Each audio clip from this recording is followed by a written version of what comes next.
அஸ்ஸலாமு அலைக்கும் ரஹ்மத்துல்லாஹி வபரகாத்துஹு. அன்பிற்கினிய அல்லாஹ் தாலாவின் நல்லடியார்களே, இன்றைய நமது நபி வழி வீடியோவில் எதை பற்றி பார்க்க போகிறோம் அப்படின்னா,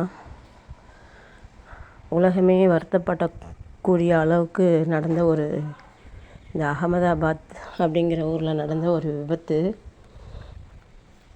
அந்த விபத்தை நினைக்கும்போது மனசு மிகவும் கஷ்டப்படுது, ரொம்ப கஷ்டப்படுது. மரணம் எவ்வளவு ஒரு நிமிஷத்தில், எதிர்பார்க்காத ஒரு நிமிஷத்தில் மரணம் வரக்கூடியதாக இருக்குது. ஆனால் இந்த மரணத்தை பற்றி மனிதர்களாகிய நாம் சிந்தித்து பார்க்காமே இருக்கோம். இறைவன் சொல்கிறான், அல்லதி ஹலக்கல் மௌத்த வல் ஹயாத்த எவ்வளவுக்கும் ஐயுக்கும் அஹ்சன அமலா. அதாவது மனிதர்களுடைய அமல்களை எது அழகான முறையில் யார் நடந்துக்கிறா அப்படின்னு சோதிக்கிற பொருட்டு தான் நாம் மௌத்தையும் மரணத்தையும் வாழ்க்கையையும் ஏற்படுத்தினோம் அப்படின்னு இறைவன் திருமறையில் குறிப்பிடுறான். இந்த விமானத்தில் பயணம் செஞ்ச எல்லோரும் என்னென்ன நினச்சிருப்பாங்க, நம்ம இப்படி போகும்போதே திடீர்னு மரணம் அடைவோம் அப்படின்னு யாருமே எதிர்பார்த்துருக்க மாட்டாங்க. அதே போல் அங்கே இருக்கக்கூடிய அந்த மெடிக்கல் காலேஜுன்னு சொல்லக்கூடிய அந்த இடத்துல உள்ளவங்க நினச்சிருப்பாங்களா, நமக்கு இப்படி ஒரு விமான விபத்து ஏற்பட்டு நம்மலாம் இறந்து போவோம் அப்படின்னு நினச்சிருப்பாங்களா? யாருமே எதிர்பார்க்காத ஒரு நிகழ்ச்சி. ஆனால் இறைவனால் மட்டும் இதை ஏற்படுத்த முடியும் அப்படின்னு உலகுக்கு காட்டக்கூடிய இறைவனுடைய வல்லமை அப்படின்னும் சொல்லலாம்.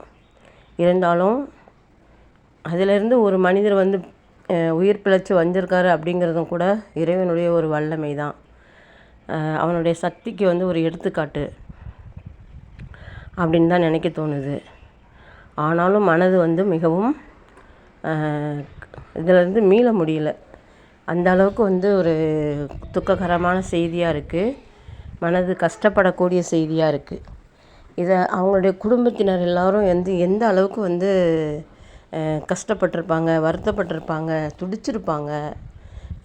எதுவுமே ஒவ்வொருத்தரும் என்னென்ன விஷயத்துக்காக போயிருப்பாங்க, என்னென்ன நினச்சி போயிருப்பாங்க, எல்லாத்தையுமே ஒரு நொடியில் அத்தனை பேருடைய எண்ணங்களும் அழிஞ்சு அத்தனை பேரும் அழிஞ்சு போயிட்டாங்கங்கிறது ஒரு ஜீரணிக்க முடியாத ஒரு விஷயமாக இருக்குது.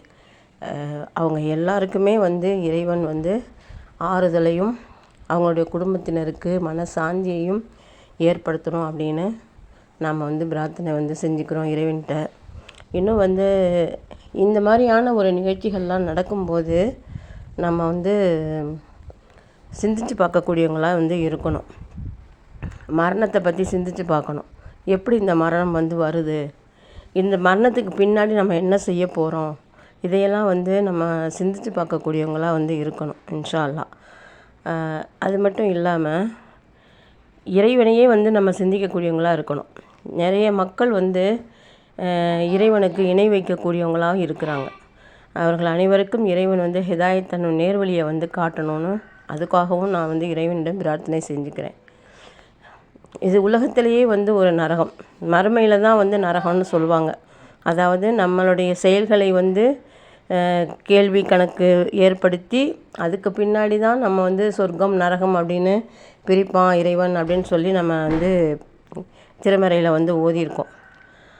ஆனால் இந்த மாதிரியான விபத்துகள், இந்த மாதிரியான ஒரு கஷ்டமான இப்போவே ஒரு நெருப்பில் அவங்க கருகிறது அப்படிங்கிறது மிகவும் மிகவும் ஒரு ஜீரணிக்க முடியாத ஒரு துன்பம், கஷ்டம் அப்படின்னு தான் சொல்லணும்.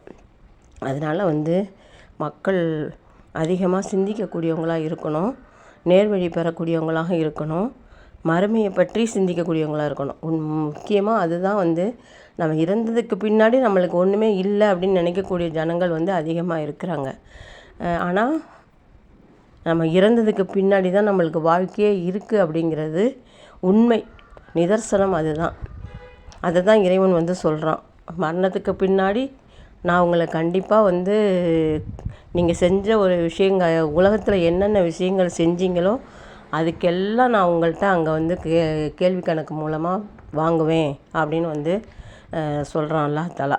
அப்போ நம்ம வந்து ஒரு சின்ன பொருளை அடுத்தவங்கள்ட்ட இருந்து நம்ம வந்து அனுமதி இல்லாமல் எடுத்தால் கூட அதுக்கும் நம்ம வந்து கேள்விக்கு பதில் சொல்லக்கூடியவங்களாக இருக்கோம். எனவே நம்ம அனைவருக்கும் அல்லாஹ் தஆலா நேர்வழி காட்டுவானாக, மனசாந்தி அளிப்பான்.